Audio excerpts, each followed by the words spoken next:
IVF treatments పై 20,000 discount. Doctor consultation మరియు ultrasound scan ను ఉచితంగా అందిస్తున్నారు. 49 అంటే సంతానం, 49 అంటే సంతోషం. పైన పవన్ పాదయాత్ర చేసి కూడా గెలిచాడు. ముఖ్యంగా చెప్పాలంటే అదొక ఇంపార్ట్. ముందు పవన్ గెలవటమే అక్కడ మెజార్టీ కనపడుతుంది.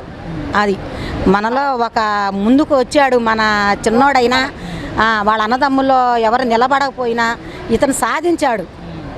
ఓ రకంగా చెప్పాలంటే అదొకటి. రాజకీయంలోకే వచ్చాడు కానీ వాడు సినిమా తీస్తేనే 3 కోట్లు వస్తాయి. అది కూడా వదులుకొని ప్రజల కోసం వచ్చాడు. ఇవాళ వచ్చాడంటే అతను అన్నది సాధించాలి, సాధించి చూపించాలి. ఇవాళ ప్రజల్ని నాశనం చేసేసాడు, పతనం చేశాడు జగనం.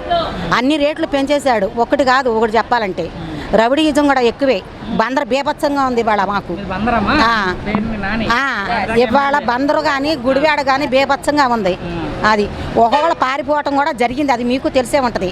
అది రాని పులులు వచ్చినాయి ఇవాళ. బెజవాడ గడ్డ మీద పుట్టాడు రంగా, తర్వాత వీళ్ళిద్దరే వచ్చారు. నేను చెప్పాలంటే పవన్ లోకేష్ వచ్చారు అంతే. రంగా తర్వాత ఇవాళ వచ్చింది ఈయనే. నేను చెప్పాలంటే మాది విజయవాడే, మమ్మగారిది. అందుకనే వాళ్ళంటే ఒక అన్నది చేస్తాడు. దోచుకునే వ్యక్తులు కాదు. సగం ప్రజలను దోచుకొని రాష్ట్రాలను దోచుకొని తినే సొమ్ము వాళ్ళు కాదు వాళ్ళు.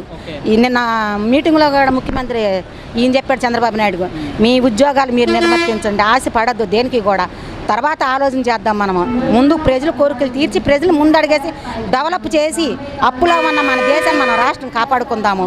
ఒకళ్ళైతే ఇదిగా ఉంటుంది, 3 పులులుగా నిలబడ్డారు మన ఇండియాకి.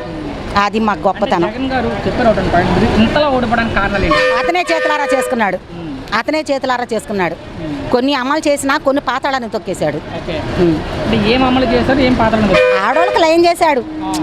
ఇవ్వటమని, ఇచ్చామని ఎందుకు ఇచ్చాడు? దేనికి ఇచ్చాడు? మేము ఇమ్మని అడగలేదు కదా. ప్రజలు ఎవరను మేము ఇస్తే నీకు వేస్తాం, నువ్వు గెలుస్తావు అనలేదు కాయాలా? నువ్వే ఇచ్చుకున్నావు, అప్పు చేసేసావు. ఆ అప్పులో కొంత నువ్వు దోసుకున్నావు నీ ప్రజలకి. మాకు అతి ఇచ్చావు, నువ్వు అది దోసుకున్నావు. ఇంత తప్పు దేనికయింది? ఎవరో రానప్పు ఇవాళ ఎందుకయింది? మరి నీకన్నా ముందు పరిపాలించారు, ఇప్పుడు వచ్చిన వాళ్ళు పరిపాలిస్తున్నారు. ఇంత తప్పు దేనికైంది? అది అది రాజకీయం, రౌడీయిజం ఎక్కువయ్యా. రౌడీయిజం ఎక్కువ. అతని మాటే శాసనం. అందరినీ తొక్కేయాలి. రెండోసారి కూడా నేనే అడిగేయాలంటాడు.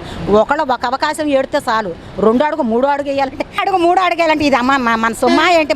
మన ప్రజల అది అతను పతనానికి దారి.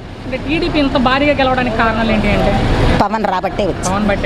అది కాక ఒకసారి బట్టంలో తేడా చేశాడు చంద్రబాబు నాయుడు, ఓడిపోయాడు అని చెప్పి ప్రజలు ఇవాళ అతనికి అనుమతి ఇచ్చేశారు, పెట్టించారు. చెప్పులు వేశారు బందరొత్తే పవన్ మీద. రోడ్డు మీద పడుకున్నాడు పవన్ రానియకుండా చేశారంటే. చెప్పుకుంటా వెళ్తే చాలా ఉన్నాయి జగన్ చేసిన అత్యాచారాలు, చాలా ఉన్నాయి. లేడీస్ని కూడా మొన్న కూడా ఓటేసి వెళ్తుంటే లేడీస్ని ఆటోలో లాగేసి కొట్టేశారు వాళ్ళు. బందర్లో కాదు, అక్కడ ఏదో పల్లెటూరులో ఓటేసి వెళ్ళిపోయే వాళ్ళు లాగి. అట్లాంటి రౌడీయిజం బోర్డు అంతా చేశారు. నా కొడక అన్నారా పవన్ కళ్యాణ్ని? ఆడిడు కొడక తీడు ఆడి కొడక అవడా అంటానికి వీళ్ళకి నోళ్ళు లేవా? ఇట్టా చాలా ఉన్నాయి చెప్పుకుంటూ పోతే. బస్ ఎలా ఉండొచ్చు? 12వ తేదీ ప్రమాణ స్వీకారం రమ్మన్నారు మమ్మల్ని కూడా బందరు. ఉండొచ్చు ఏముందయ్యా, ఇంకా ఇదంతా ప్రజలు గెలిపించుకున్నాం, కావాలని గెలిపించుకున్నాం. అతను చెయ్యాలి. చేస్తే నెక్స్ట్ స్టెప్కి అవకాశం ఉంటుంది వాళ్ళకి. ఇట్లా చేస్తే రాడు, మెప్పించి చేస్తేనే వస్తాడు మళ్ళీ. అది ఉంది, వాళ్ళలో ఉంది గొప్పతనం. మాలో గొప్పతనం ఉండి గెలిపించాం, వాళ్ళలో గొప్పతనం ఉండి మమ్మల్ని మెప్పించాలి. ఏ విధంగా అంటే అప్పు అనేది తగ్గించాలి, ఖర్చు అనేది వేస్ట్ చేయకూడదు, దోచుకు తినకూడదు. ప్రజల సొమ్ము కానీ ఆ సొమ్ము కానీ. అది నా ఉద్దేశంగా చెప్పాలంటే దోచుకుంటాం తగ్గించాలి. అన్నయ్య అమలు చేయాలి. మళ్ళీ రావడానికి మీకు అవకాశం ఉంచుకోవాలి. మీరు ఎంతటితోటి చీ అనిపించుకోకూడదు, శబాష్ అనిపించుకోవాలి. వచ్చినందుకు దమ్ముగా నిలబడినందుకు ముందు అడిగి వేస్తున్నారు కాబట్టి ఇంకా ముందు అడిగి వేయాలని నేను కోరుకుంటున్నా.